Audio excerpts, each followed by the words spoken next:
Hey, Indian Creek 8th grade students. It's Professor Blazek, and I'm here for the fifth and final video in our Civil Rights Era video series looking at other groups who would seek rights during this time period. Now, the guiding question that I would like you to keep in mind as you watch this video is, what were some ways in which additional groups of Americans gained rights during this time? Now, let's begin by looking at some ways in which women's rights would expand during this time in America. President John F. Kennedy would sign the Equal Pay Act in 1963, which would prohibit employers from paying women less than men for the same work. Obviously, this is still an issue in our society today, but this act would allow for women to close the wage gap. In 1966, feminists, or activists for women's rights, would create the National Organization for Women, or NOW. NOW and other women's rights groups would help increase the number of women who entered into the workforce and would pressure businesses to give women opportunities that had previously been denied.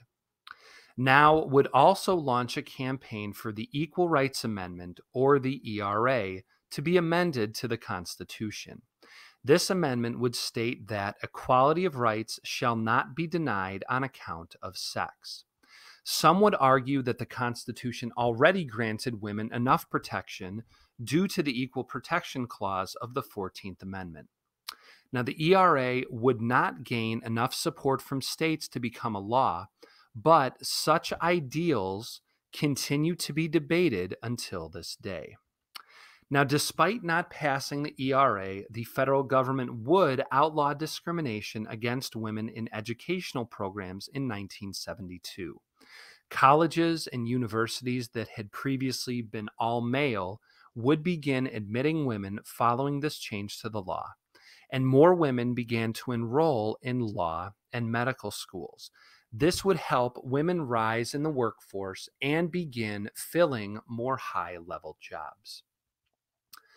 Now, Hispanic Americans were another group who sought additional rights in this era, and the fight began amongst Mexican American farm workers who created unions to gain better working conditions and higher wages. Cesar Chavez, who is pictured there at the right, would organize workers in the United Farm Workers, or UFW. Now, during their strikes, many consumers around the country would support Chavez and the UFW by refusing to buy certain farmed produce, and this would help strikers gain what they wanted. Groups would also form to help Hispanic American political candidates and to prevent Hispanic children from attending segregated schools. Now, immigrants from both Puerto Rico and Cuba, two islands in the North Caribbean, would also grow in numbers during this time, and they often faced discrimination in both housing and employment. Many Hispanic people were helped by an extension in voting rights that was passed in 1975, which required registration and voting to be made available in multiple languages, as many of these people spoke languages other than English.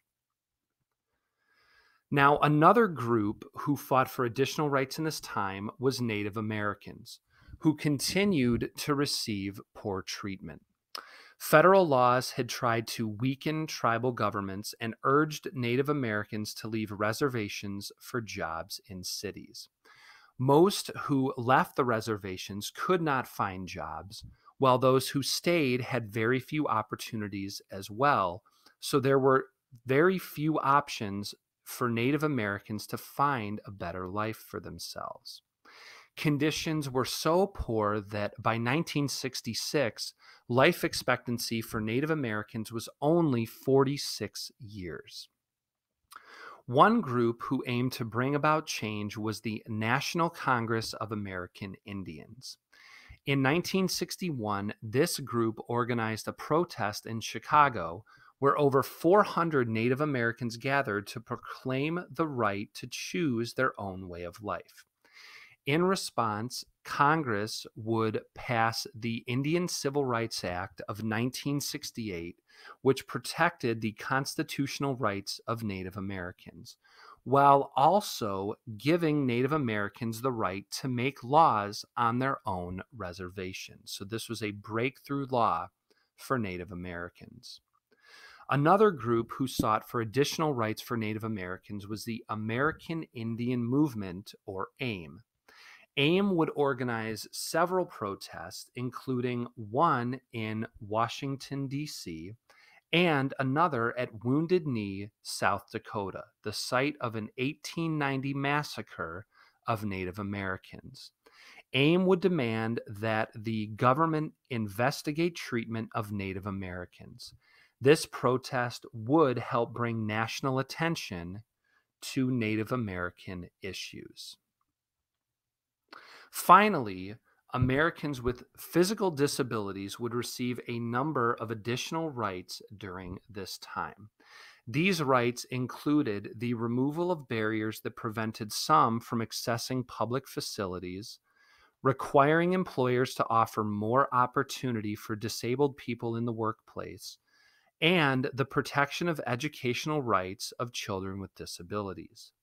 These new laws would pave the way for additional legislation as well.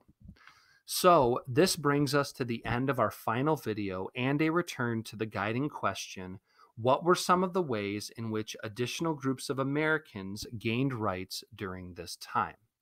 I hope you have enjoyed this series on the Civil Rights era. Until next time, this has been Professor Blazek signing off.